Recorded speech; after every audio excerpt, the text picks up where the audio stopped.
High everyone, I hope you all are good. আজকে আমি তোমাদেরকে প্রেগনেন্সি অবস্থায় ক্যালসিয়াম কার্বনেটের গুরুত্ব সম্পর্কে বলবো। So this is the calcium carbonate with vitamin D3। তো এটার প্রেগনেন্সি অবস্থায় একজন মা ক্যালসিয়াম ট্যাবলেটটা কেন খাবে। প্রথমেই জানা যাক যে ক্যালসিয়াম ট্যাবলেটটা কত সপ্তাহ পর থেকে আমরা মাকে দিতে পারি, বা একজন গর্ভবতী মা কত সপ্তাহ পর থেকে ক্যালসিয়াম ট্যাবলেটটা খাবে। তো 14 উইকস বা 3 মাস পর থেকে একজন গর্ভবতী মা ক্যালসিয়াম ট্যাবলেটটা খেতে শুরু করবে টিল তার যতদিন না পর্যন্ত বেবি হচ্ছে, এবং বেবি হওয়ার পরও মা ক্যালসিয়াম ট্যাবলেটটা খাবে। তো এই ক্যালসিয়াম ট্যাবলেটের গুরুত্বটা কী? ক্যালসিয়াম ট্যাবলেটের মা এবং বাচ্চার দুজনের ক্ষেত্রে ভীষণ ভীষণ গুরুত্বপূর্ণ।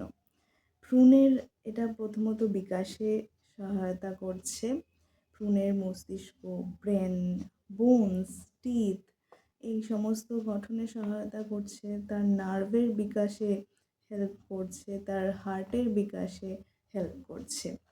এবং তার পাশাপাশি মায়ের জন্য এই ক্যালসিয়াম ট্যাবলেটটা ভীষণ গুরুত্বপূর্ণ। মা যখন প্রেগনেন্সি অবস্থায় এই ট্যাবলেটটা গ্রহণ করছে, যদি মা গ্রহণ না করে ক্যালসিয়াম ট্যাবলেটটা, তাহলে হতে পারে মায়ের নিজস্ব হাড় থেকে ক্যালসিয়ামের ঘাটতি হতে শুরু করবে, বা নিজস্ব হাড় থেকে ক্যালসিয়ামের ক্ষয় হতে শুরু করবে। দ্যাটস ওয়াই পরবর্তীকালে মায়ের হাড়ের ক্ষয় দেখতে পাওয়া যায়। এবং গর্ভাবস্থার সময় মায়ের ক্যালসিয়ামের চাহিদা প্রচুর পরিমাণে বেড়ে যায়। দ্যাটস ওয়াই মায়ের ক্যালসিয়ামটা খুবই গুরুত্বপূর্ণ। এছাড়া গর্ভবতী অবস্থায় আমাদের ব্লাড প্রেশার খুব বেড়ে যেতে পারে, এবং যার দরুন প্রি এক্লাম্পসিয়া পর্যন্ত হতে পারে। তো আমরা যদি নিয়মিত গর্ভাবস্থায় ক্যালসিয়াম ট্যাবলেটটা গ্রহণ করি বা ক্যালসিয়ামযুক্ত ফুড গ্রহণ করি, তাহলে আমাদের প্রি এক্লাম্পসিয়া থেকে আমরা গর্ভবতী মায়েদের আমরা বাঁচাতে পারবো। এবং তার পাশাপাশি এটা বাচ্চাদের রক্ত জমাট বাঁধার ক্ষেত্রেও হেল্প করছে, তাদের মাসেলের ডেভেলপমেন্টে হেল্প করছে। তো ক্যালসিয়াম ট্যাবলেট তো আমরা খাবোই অবশ্যই। তো ক্যালসিয়াম ট্যাবলেটটা আমরা কখন খাবো? অবশ্যই কিছু খাবার খেয়ে আমরা খাবো। এবং প্রেগনেন্সি অবস্থায় আমরা দুটো ট্যাবলেট ইজ আ মাস্ট, একটা আয়রন, একটা ক্যালসিয়াম। তো আয়রন এবং ক্যালসিয়াম দুটো যেন একই সাথে আমরা না খাই।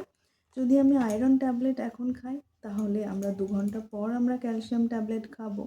আর যদি ক্যালসিয়াম ট্যাবলেট এখন খাই, তাহলে আয়রন ট্যাবলেট কিন্তু খাওয়া যাবে না। It's a must. তো আমরা ক্যালসিয়াম তো ট্যাবলেট হিসেবে আমরা খাচ্ছি, বাট তার পাশাপাশি আমাদের নিজস্ব খাবারের প্রতিও আমাদের কিছুটা দৃষ্টি রাখা দরকার। যার দরুন আমরা ক্যালসিয়াম আমরা ছোটো থেকেই জানি যে দুধ খেতে হবে, বা দুগ্ধ জাতীয় জিনিস খেতে হবে। চিজ, ইয়োগার্ট, দই, এই সমস্ত ডেয়ারি ফুডসগুলো খেতে হবে, বা গ্রিন লিফি ভেজিটেবলস খেতে হবে, যার মধ্যে তুমি ব্রকলি পেতে পারো, ক্যাবেজ পেতে পারো, সয়াবিনস পেতে পারো, বিভিন্ন পনির পেতে পারো, বা টোফু পেতে পারো।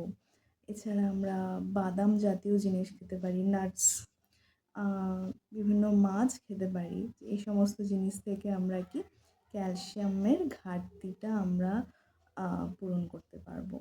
সো আই হোপ এই ভিডিওটা তোমাদের কিছুটা হলেও হেল্প করলো। এবং লাস্টলি এই ক্যালসিয়াম ট্যাবলেটসের একটা ট্যাবলেটে আমি কত কী থাকতে পারে সেটা আমি একটু বলে দিচ্ছি। একটা ক্যালসিয়াম ট্যাবলেটে ক্যালসিয়াম কার্বনেট থাকে 1250 মিলিগ্রাম, এবং তার সাথে থাকে ভিটামিন D3 250 IU। তো আই হোপ এই ভিডিওটা তোমাদের কিছুটা হলেও কাজে লাগলো। Thank you for watching.